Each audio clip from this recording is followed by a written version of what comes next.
아브라함이 한번 그 애굽에 내려가서 큰 낭시를 당하죠.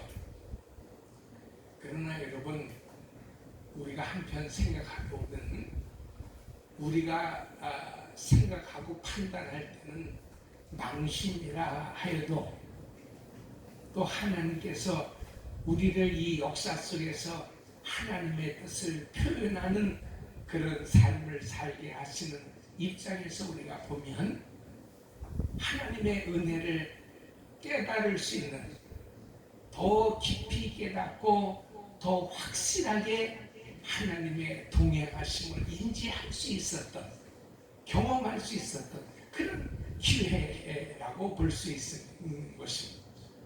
우리가 자꾸 우리 편에서만 성경을 보면은 괴롭습니다.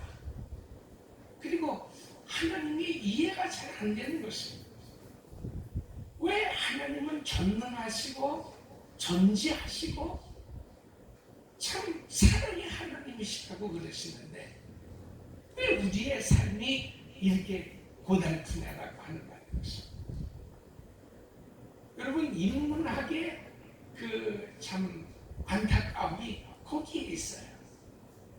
다 공감할 수 있고 서로가 다 교통하면서 소위 우리는 소통이라고 하는 단어를 이뤄낼 수 있는 그런 문장이고 그런 어떤 장르의 영화이고 그런 어떤 장르의 어떤 소설이라 할지라도, 그러나 여러분, 우리가 서로 공감한다고 해서 소통이 되어지고 우리의 심령의 위로를 받을 수 있는 것이 아니라, 제가 인생을 살아보니까 인생에서 가장 귀한 인문학의 절정은 뭐겠어요? 우리가 서로 소통하는 것에서 그치는 것이 아니라 그 가운데 우리의 진솔한 삶의 길을 발견해내는 것입니다. 정말 우리가 이렇게 속절없이 죽어가는 것에서 인생 역사가 끝나는 거냐? 아니면 그 속에 뭔가 정말 새로운 어떤 또 하나의 새로운 어떤 그런 삶의 길이 있어서 정말 전능하신 하나님께서 우리를 그쪽으로 인도해 가시려고 하시는 하나님의 섭리의 한 방편의 역사였느냐? 우리식으로 이야기하면 이미 다 완성되어진 이 거대한 하나님의 묵시 속에서 우리가 우리 삶의 어떤 그런 해결의 답을 찾아낼 수 있는 것, 이것이 세상적으로 얘기하게 되어지면 여기에 인문학의 극치가 있는 거예요. 뭐 세상 사람들이 다 그렇게 살아가니까 내가 아무리 애쓰고 수고해도 나도 그렇게밖에 살 수 없어. 그래서 여러분, 인생을 우리가 그냥 악다구니 치면서 하나님의 뜻에 거역하며 살다가 그렇게 그냥 살아가는 거예요. 이건 여러분, 우리가 어떤 학문이라고도 할 수 없는 것이고 어떤 철학이라고도 할 수 없는 것입니다. 우리가 여러분 이 세상을 마음껏 살다가 뭐 다 지옥 가시는데 뭐 가치가 필요하고 거기에 무슨 모럴이 있어요? 거기에 무슨 도덕이, 거기에 무슨 여러분 윤리가 있겠어요? 살다 죽으면 그만인데. 냉정하게 얘기하면 그것도 이 세상에 어떤 이론도 되어질 수 없는 일이고 철학도 되어질 수 없는 것입니다. 우리가 많은 사람들의 상관없이 끊임없이 하나님의 교회를 찾고 교회를 통해서 예수 그리스도를 발견하고 그 예수를 정말 알아가자라고 하는 그 우리의 이 신앙생활의 여정이, 여러분, 큰 하나님의 은혜가 있고 예정되어진 하나님의 복이 바로 이것인 것임을 우리가 그래서 찾아내고 확신해가는 것입니다. 그래서 첫 소절도 여러분 우리가 과거식으로 읽었던 그런 표현으로 얘기하면 큰 망신이죠. 저 사람이 멀쩡히 잘 살다가 풍문에 들어보니까 이 바람결에 들리는 소문에 들어보니까 어느 날 그 하나님의 계시를 받고 저 갈대아 우르에서 하란을 거쳐가지고 자기 아버지 조상까지 거기서 다 지내고 그리고 가나안까지 왔던 그런 사람인데 여러분 그 얼마나 이방 사람들과 가나안 민족들한테 이미 그 땅에는 여부수 족속, 여기도 여부수 족속이 나오잖아요. 이미 그 땅에 네개 땅에도 여부수 족속이 있었고 히위 족속, 헷 족속 여러분 가나안의 그 12부족들이 거기 다 살고 있었다고. 기근이 들었다고 먹을 것을 구하기 위해서 애굽에 내려갔다가 당장 먹는 일 때문에 여러분 참 그 큰일이거든요. 사람이 먹고 산다는 일처럼 이 세상에 큰일이 없어요. 여러분 혹시 이렇게 그 동물들을 본 일이 있습니까? 닭들이나 이렇게 개나 이게 보면요 끊임없이 먹어요. 닭들도 보면은 여러분 닭장안에서 잠자고 있는 닭 빼고서는 부지런히 뭘 좋아해요 이렇게. 근데 여러분 우리는 어렸을 때 왜 저렇게 쪼나 그랬지만 쪼는 게 아니라 그 다 거기서 좁쌀 같은 먹이를 찾아서 먹는단 말이에요. 다람쥐도 여러분 보면은 끊임없이 뭘 먹잖아요. 계속 먹고. 그래서 사람도 여러분 나이를 먹으면 끊임없이 식사 때가 아닌데도 뭔가 쩝쩝쩝쩝대고 침을 삼키고 먹는 모양을 하든 그러다가 결국은 우리가 세상에서 죽는 그런 모습을 보잖아요.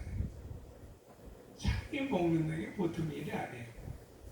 그걸 조금 확장해서 우리가 생각해 보면은 세상살이에 소위 칼 막스가 아니더라도 물질이라고 하는 것이 얼마나 인간에게 소중한 것인가.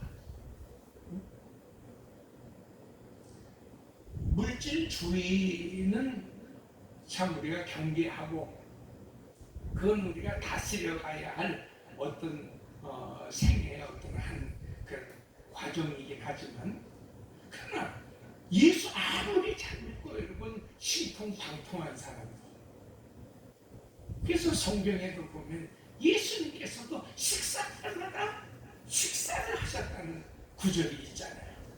먹는 일이 그렇게 귀한 것입니다. 예수님도 여러분 거르지 않고 어쨌든 금식하셨다고 하는 얘기도 있지만은 그러나 그것은 어떤 단 며칠의 어떤 한 일부분이고 끝까지 부활하시고 나신 다음에도 여러분 다시 그 해변가에서 고기 잡고 있는 베드로와 더불어서 조반을 드시잖아요. 생선을 구워서 그것도 맛있게 드신다고. 우리 예수 믿는 사람들이 어떻게 보면 신앙생활의 가장 큰 그 어떤 콤플렉스가 되기도 하고 어떤 아킬레스건이 되기도 하고 참 알 듯 모를 듯 그 어떤 그 아주 무슨 덩어리가 이 물질에 관한 문제. 과연 예수 믿는 사람들이 물질과의 관계를 어느 정도 사이를 두고 살아야 할까요? 근데 우리가 보편적으로 성경을 보면은 성경은 거의 그 물질을 너무 가까이 하지 말라고 말씀을 하시고 계시거든요. 그러니까 여러분 그 말씀의 의미를 우리가 조금 자세히 생각해 보면 물질을 죄악시하다 하는 그런 구절은 없어요. 그렇지만 그러면서도 사람이 저지를 수 있는 모든 일만하게 근원이 하나님을 중심한 그 하나님의 통치를 가장 발휘하는 것을 주님이 만몬이라고 그러지. 그 만몬이라고 하는 것이 ISM으로 붙이면 맨모니즘. 그게 물질주의거든. 물질 우상주의거든. 그러니까 너무 가까이 하기에는 너무 먼 당신이, 그렇죠? 가까이 하기에는 너무 먼 당신. 근데 여러분 사실 여기에서 우리가 굉장히 그 기독교인의 어떤 어려움을 갖습니다. 이게 욕심인가? 이게 죄인가? 이게 정말 내가 살아가는 삶의 정당한 수입인가? 참 어렵죠. 그것도 여러분 물질이라고 하는 것은 이게 부피에 관한 문제가 있고 양에 관한 문제를 다 가지고 있잖아요. 그러니까 돈을 얼만큼, 얼마나 많이, 그 기준을 어디다가 세워야 과연 성경적으로 가까이 하지 않는 정도에서, 그러나 그렇다고 몰래 하는 것도 아닌 물질의 관계가 이루어질 수 있겠느냐 하는 문제예요. 자, 오늘 이런 그 문제에 대한 어떤 답을 주시기 위해서 하나님이 또 아브라함을 우리에게 이게 모범으로 설명해 주시는 것입니다. 자, 믿음을 따라왔어도 아브라함에게 가장 큰 문제는 물질에 관한 문제 아니에요. 걔도 먹는 문제에 걸리니까 금방 넘어지더래요. 그 애굽으로 내려가서 여러분 그 먹는 문제 하나 때문에 자기 아내를 남이 남자에게 판다고, 이건 어떻게 보면 상당한 참 망신살이고 자존심 상하는 얘기고 그러죠. 그러나 어쨌든 아까도 말씀드린 것처럼 우리 편에서 볼 때는 참 큰 망신이지만 하나님 편에서 볼 때는 뭐예요? 아브라함을 훈련시키면서 아브라함을 조금 더 믿음의 굳건한 자로 세워가시는 하나님의 또 큰 섭리 아니에요? 여러분 사실 성경을 보는 이유가 다 그 이유거든요. 우리는 똑같은 근심과 고민 속에서 넘어지게 하고 쓰러지게 하는 것이 아니라 그 속에서 우리를 단단하게 하나님의 자녀로서 부끄러움이 없이 훈련시켜 가시면서 완성시켜 가시는 하나님의 뜻이 그 속에 있단 말이에요. 그 천신만고 그때 우리가 13장을 읽긴 했습니다만 1장부터 4장까지는 안 읽었잖아요. 그러니까 1장부터 4장까지 얘기가 그 얘기 때문에 그냥 넘어간 겁니다. 아브라함이 거기 애굽에 내려갔다가 그러나 하나님이 도와주셨어. 은금과 재물과 그 많은 폐물들, 쉽게 말씀드리면 물질 때문에 갔다가 망신은 당했지만 물질을 얻어가지고 종들까지 얻어가지고 다시 가나안 네겝 땅으로 돌아오는 이런 일이 있었단 말이에요. 근데 여러분 거기서 아브라함의 생활이 이제 끝이 나면서 이제는 참 정신 차려서 한번 잘 살아봐야 되겠다, 뭐 이렇게 가는 것이 아니라 바로 또 시험이 와요. 그 시험이 또 무슨, 그가 갈대 우르를 떠나서 가나안 땅으로 올 때까지 줄곧 일찍 아버지를 여의고 아브라함을 아버지처럼 따르는 조카 롯을 데리고 왔는데 그 롯과의 분쟁이 일어나더래요. 근데 또 여러분 그 분쟁이 무슨 분쟁이에요? 또 물질에 대한 문제예요. 사람이 살면서 단 한 시간도 떠날 수 없는 게 물질의 문제라는 말이에요. 그냥 들어보시고 나중에 결론을 들으시면은 그 관계에 대한, 가까이 하기에는 너무 먼 당신의 그 물질을 도대체 우리가 어떻게 관리하고 살아가야 되겠냐 하는 것에 대한 여러분 나름대로의 답을 이 가나안의 아브라함의 행적을 통해서 얻어낼 수 있을 것입니다. 거기 끝까지 들으시고 그림을 그리듯이 한번 여러분이 생각을 해보세요. 여러분 우리가 잘 아는 대로 그 조카 롯과 삼촌 간의 사이에 무슨 여러분 차이가 벌어집니까? 어차피 남의 땅에서 먹고 살라고 하니까 그 당시로서는 뭐 요즘처럼 다양한 어떤 직업군이 있는 것이 아니라 그냥 목축을 한다라고 하는 유일한 생계 수단이거든요. 그런데 목축을 하려면은 수많은 그런 양이 있어야 하고 그 양들이 또 얼마나 많이 먹습니까?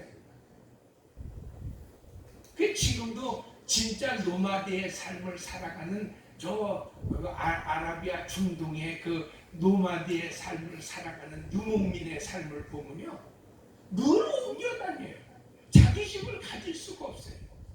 벽돌로다가 기초를 파고 바람과 모래 폭풍을 막아낼 수 있는 그런 견고한 집을 짓고 그 땅에 정착할 수가 없어요. 왜? 금방 여러분 풀밭이 생겼다가 사라지고 생겼다가 사라지고 왜 이러니까 오늘 양들이 다 뜯어먹으면 또 여러분 뭐예요? 또 천막을 걷어가지고 또 풀이 있다라고 하는 곳에 일생을 살면서 그들은 우리 땅에 풀이 떨어지면 어느 곳에 다시 풀이 자라며 물이 흘러간다라고 하는 사실을 알기 때문에 그냥 평생을 정처 없이 또 돌아다니는 겁니다.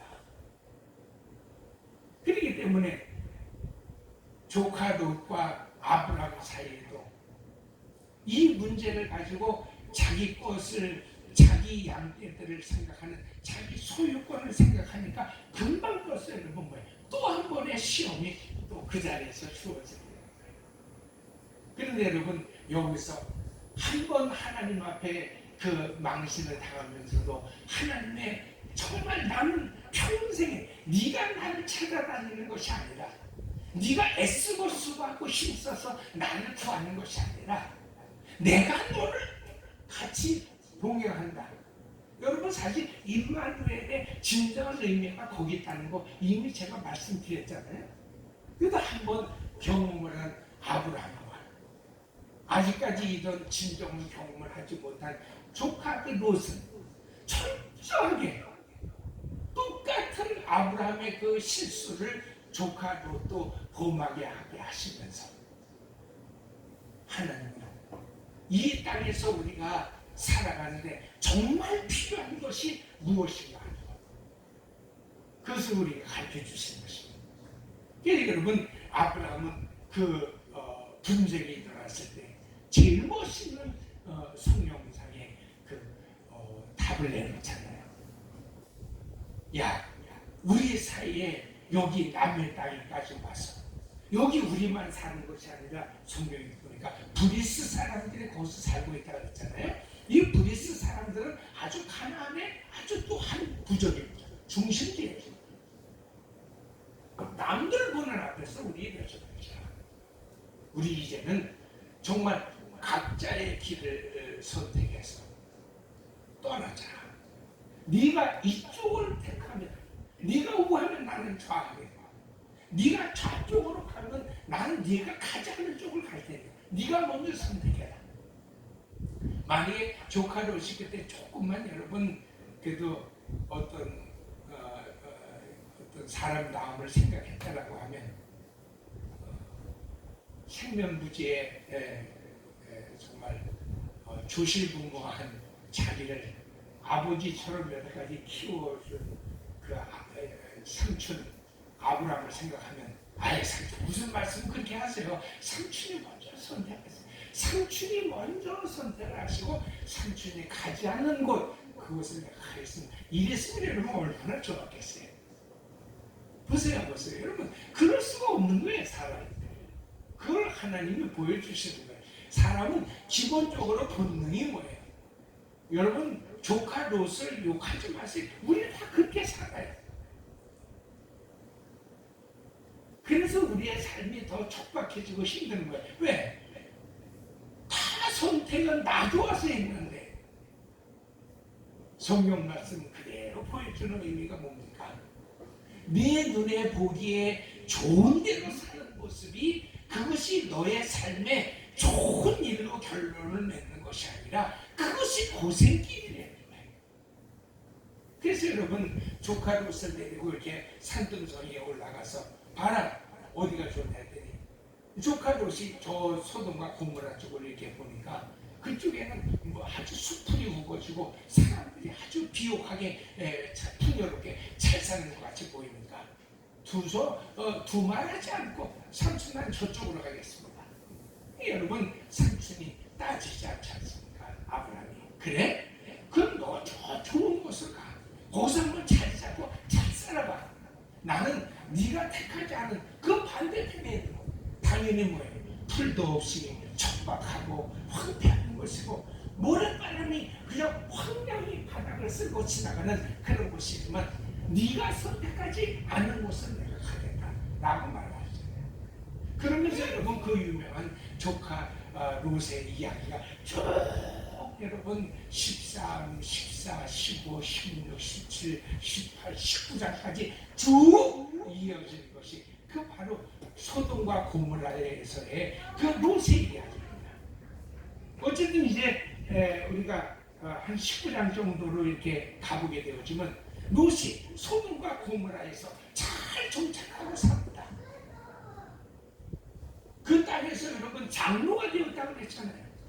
그 당시에 소돔과 고모라 땅에서 장로 정도 되어졌다고 하면 요즘 말로 얘기하게 되어지면 정권 잡은 거예요, 여러분. 큰 권세 얻은 것입니다. 그 당시 장로는 여러분 뭐 요즘 우리가 생각하는 그런 장로가 아니에요. 그 민족의 지도자입니다. 거기서 무슨 다 대소사사를 재판받고 판결을 받으면서 억울한 일을 호소하고 거기서 승소하거나 패소하면서 그 장로야 다 판결을 지어주거든요. 그런데 여러분 롯이 소돔과 고모라 땅에 가서 온 창세기의 그 시절을 좀 지나다 보니까 그 소돔과 고모라 성에 장로까지 되어졌대요. 그러나 여러분 그렇게 그 땅에서 장로까지 되어지는 동안 그는 완전히 소돔과 고모라 사람이 되어지는데 소돔과 고모라 사람이 되어져서 장로가 되어졌다라고 한 것에는 참 칭찬을 받는 일이지만 이미 여러분 그 소돔과 고모라의 타락한 문화에 스스럼 없이 받아들이고 누리며 살아가는 사람이 되어되는 거예요. 그 사실에 여러분 결정적인 것이 뭐예요? 마침 하나님께서 그 땅을 심판하시고 그러나 조카 그 롯은 하나님이 살려주시기를 원하시기 때문에 그를 그 땅에서 끌어내시기 위해서 조카 롯이 여러분 살아남아서 한 짓이 뭐예요? 그것이 평생의 소돔과 고모라에서 장로가 될 때까지 스스럼 없이 서로 묻혀서 살았던 동성연애의 방법입니다. 이것 때문에 여러분 우리는 차마 여기는 미성년자 없죠? 말하기도 부끄럽잖아요. 여러분 딸들 둘을 데리고 여러분 데리고 자가지고 자식을 낳는 일을 그 하고서도 개면 쪽지도 않게 말이 여러분 뭐 술이 취해서 모르겠어요. 본문에 술이 취했다는 말이 있는지 제가 그것까지는 뭐 말씀을 봤습니다만 이 세상 사람들이 다 경찰서 잡혀보면 뭐라 그래요? 아유 내가 술 먹고 정신없어 그랬다. 여러분 요즘이나 옛날이나 다 똑같은 말. 술 먹고 그랬다는 말은 다 거짓말입니다. 100% 거짓말. 제 여러분 후배 가운데서 진짜 술 담배 잘하고 감옥을 들락날락 몇십 번을 하고 이랬던 친구가 있어요. 내가 물어봅니다. 야 술 먹으면 그렇게 정신이 없냐? 아야 선배님 그건 다 술 먹은 사람들이 하는 거짓말이에요. 술 먹으면 정신은 다 또렷해지는 거예요. 다 그냥 지가 지 잘못을 이게 합리화시키려고 하는 거지. 술 먹어도요 다 정신 지정신 가지고 있는 겁니다. 근데 많은 여러분 잘못했으니까 술기맹이 되는 거예요. 근데 여러분 희한하게 요즘 21세기에 달라달라 왔다 갔다 하는 이런 세계에도 여러분 경찰서 잡혀가가지고 술 먹고 그랬다 그러면 또 봐줘요.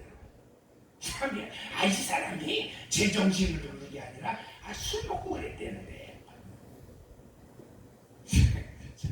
근데 여러분 이 서동과 고모라 성에서 탈출한 루카롯이 기껏 여러분 한 얘기 뭐예요? 그 딸들을 데리고 잠을 자고서는 애를 빼고 자식을 낳은 것이, 그것이 암몬과 모압 자손입니까?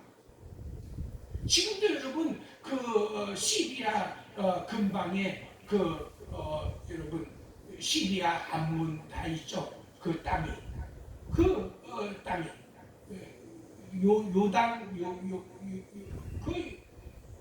그 시리아 요단이니 요단 그 요단이라고 하는 요르단은 맞긴 맞는데 요르단의 수도가 뭐예요? 요르단의 수도가 암만이잖아요. 암만.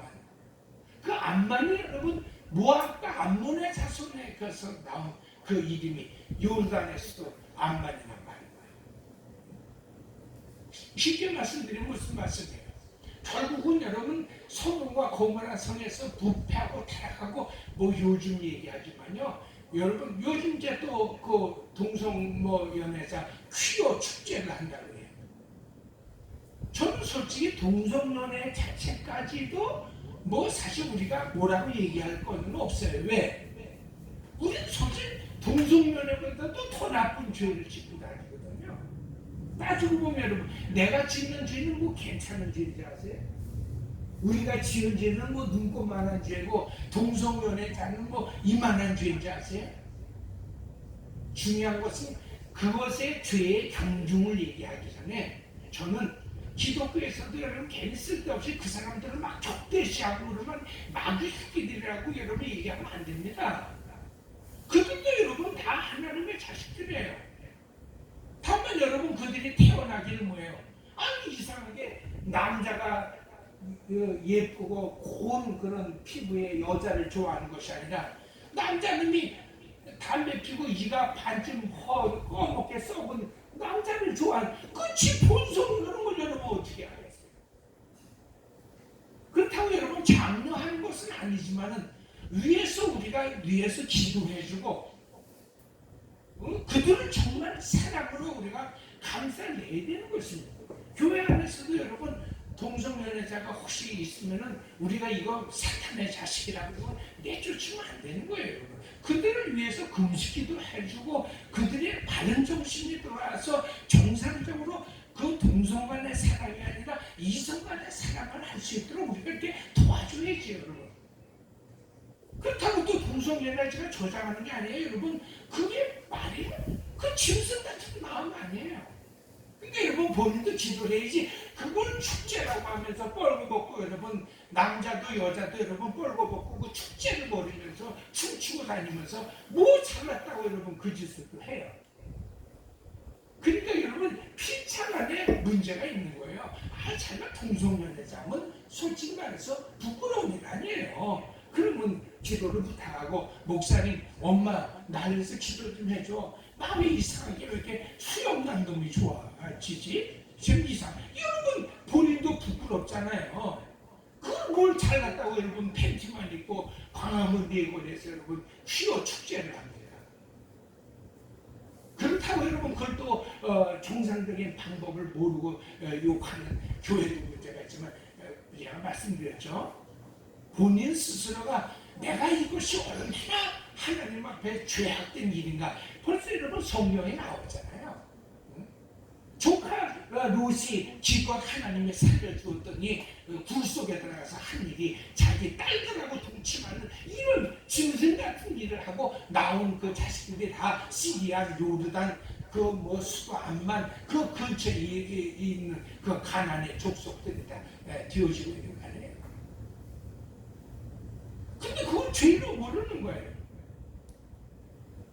뭘 여러분 얘기하고 있습니까? 사람이 이 세상을 사는데 재물은 참 중요한 거지만 그 재물 없이는 살 수 없는 것이지만 재물을 섬기고 재물을 너무 좋아가지고 그 재물에 욕심을 내고 살지를 말라는 거예요. 그 재물은 있어야 되는 거예요. 그러니까 여러분 우리 삶과 생활에 있어야 할 만큼은 구하기도 하고 여러분 그걸 여러분 또 채우기 위해 위해서 우리가 생각도 하고 노력도 하잖아요. 그러나 문제는 어디에 있는 거예요? 과유불급이라 사람이 욕심을 자꾸 내다보게 되어주면 있는데 더 이상. 이 세상에 여러분 물질에 대한 욕심은요 있는 사람이 사실 더 많아요. 요즘 여러분 재판을 해도 다 뭐 그런 짓을 한 사람들이니까 판결은 없이 문제만 커진 일이 다 뭐예요? 땅 문제, 돈 문제, 여러분 자식 문제, 다 그런 문제가 뭐예요? 다 여러분 좀 더 갖자, 좀 더 넓히자, 좀 더 쌓아두자 아니에요? 요양할 것 없이 여러분 이 세상의 일은 다 조카 롯의 마음을 가지고 있단 말이에요. 비옥한 동성연애를 하든지 여러분 퀴어 축제를 하든지 뭐예요 한 표만 준다면 내가 선거 나올 때 표만 찍어준다면 여러분 다 눈이 뒤집히니까 뭐가 뭔지를 모르는 거예요. 여러분 왜 동성연애가 자들이 여러분 퀴어 축제까지 하는 저런 일이 생겨납니까? 그냥 피 받아 먹으려고 정치꾼들이 노름 때문에 그런 일들이 생겨났단 말이에요. 왜? 그렇게 해야 여러분 한 표라도 받아야 국회의원도 되고 여러분 권력을 잡아낼 수 있으니까 그런 짓들을 한단 말이에요. 그리고 무슨 아주 신세대를 살아가고 아주 인문학에 발전된 그런 마인드를 가지고 살아가는 사람인 거예요. 거짓 선동을 해가지고 여러분 자꾸 그런 일들이 벌어요. 땅투기라는 여러분 땅도 세상에 우리가 농사져서 여러분 먹고 살 만큼만 가지면 그 감사만 아닙니까? 그 다음서부터는 뭘 찾는 거예요. 이렇게 여러분 하나님께서 우리에게 땅도 주시고 먹을 것도 주시고 참 감사하다. 여러분 자기가 가지고 있는 것에 만족할 줄 알아야 우리가 재물에 대한 그런 평가가 나오고 만족도가 나오고 하나님 앞에 감사할 수 있는 거예요. 많이 가져야 다다익선이라 많이 가져야 좋다라고 생각하는 이상 여러분 절대 우리 선동과 고문에서 벗어날 수 없어요. 누가 누굴 욕을 하는 거예요. 우리가 다 이 세대를 이렇게 만든 거예요, 여러분. 왜? 우리는 굴 속에다가 내 딸들이라도 데려다 놓고 동침하면서 자식을 낳자라고 하는 이런 더러운 욕망들이 가득해 있잖아요. 성경이 뭘 보여주신 겁니까? 내가 하나님 앞에서 이처럼 더러운 인간이래. 회개하고 정말 하나님을 찾지 않냐고서는 너희가 그렇게 근친상간을 하고서도 조금도 부끄러움을 갖지 않는, 가질 필요도 없는 그런 인간이 되어, 그게 뭐야? 개돼지 같은 짐승이 된다는 거예요. 너희의 존재감이 하나님의 형상을 따라서 하나님의 모양을 가지고 지음을 받은 이마고데이. 우리는 하나님의 형상이 있는 사람들 아니에요.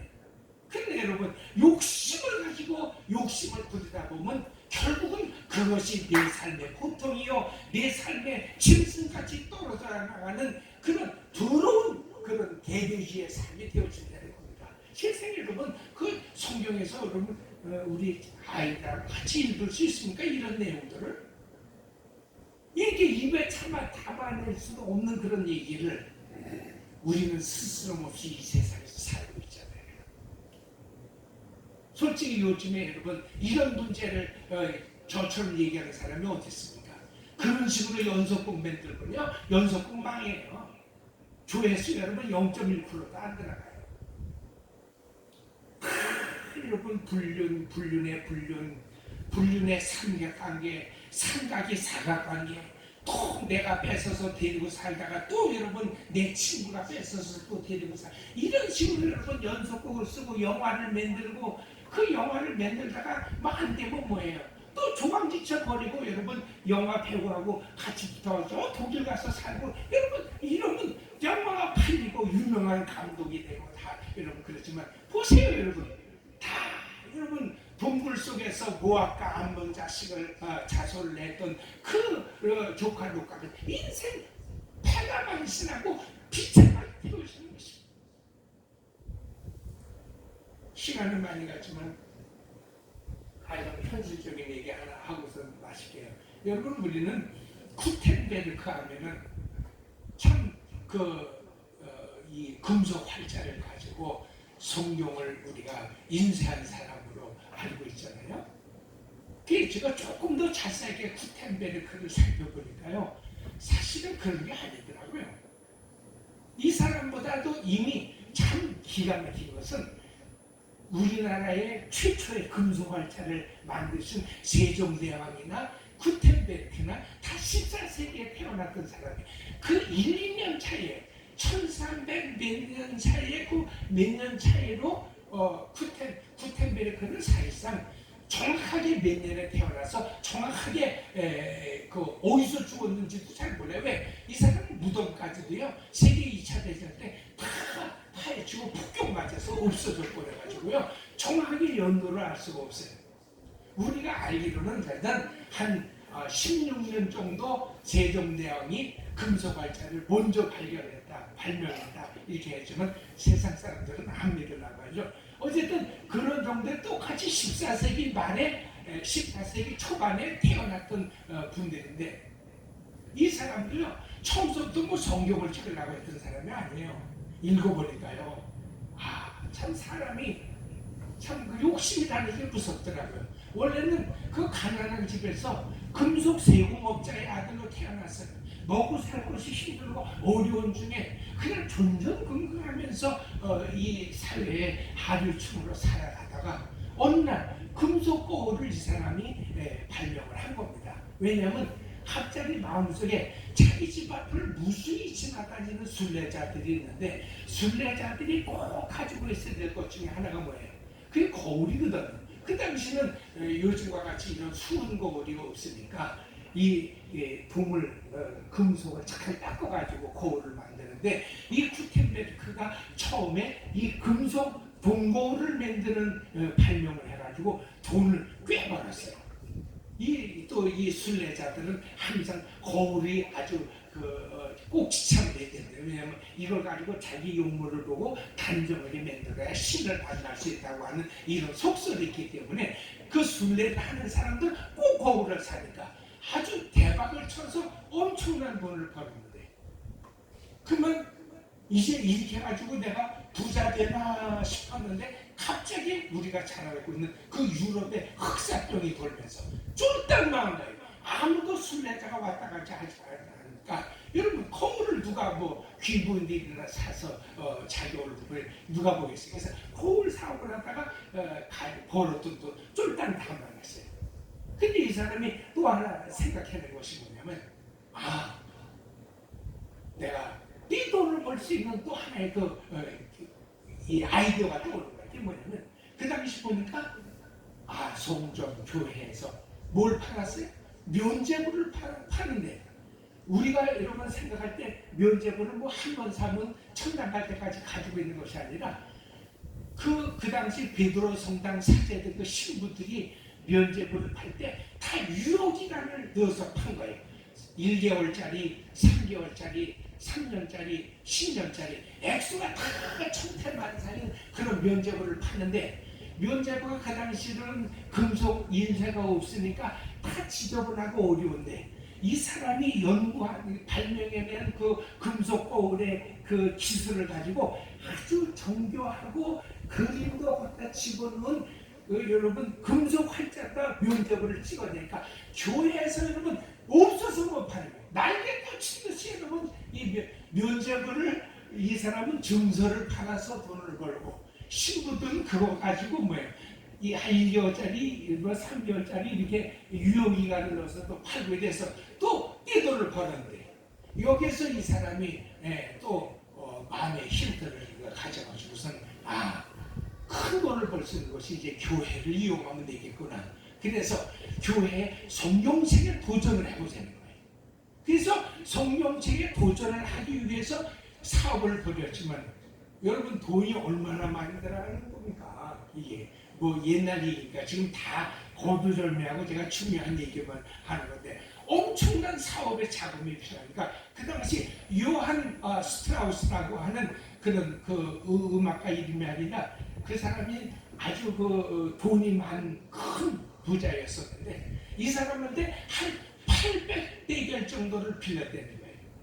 이 800대겔이라고 하는 돈이 얼마나 큰 돈이냐면 이 사제가 그 당시 성당에서 받을 수 있는 봉급의 800년치를 80년치를 모아야 되어질 만한 그런 큰 돈이 된 거예요. 그래서 어쨌든 그 돈을 가지고 정확히 환산할 수 없지만 이 인쇄업을 차려가지고 이제 성경 제작을 시작을 했는데 어느 정도 성경 제작이 되어질 것 같았는데 워낙에 여러분 돈이 많이 들어요. 여러분 아는 것처럼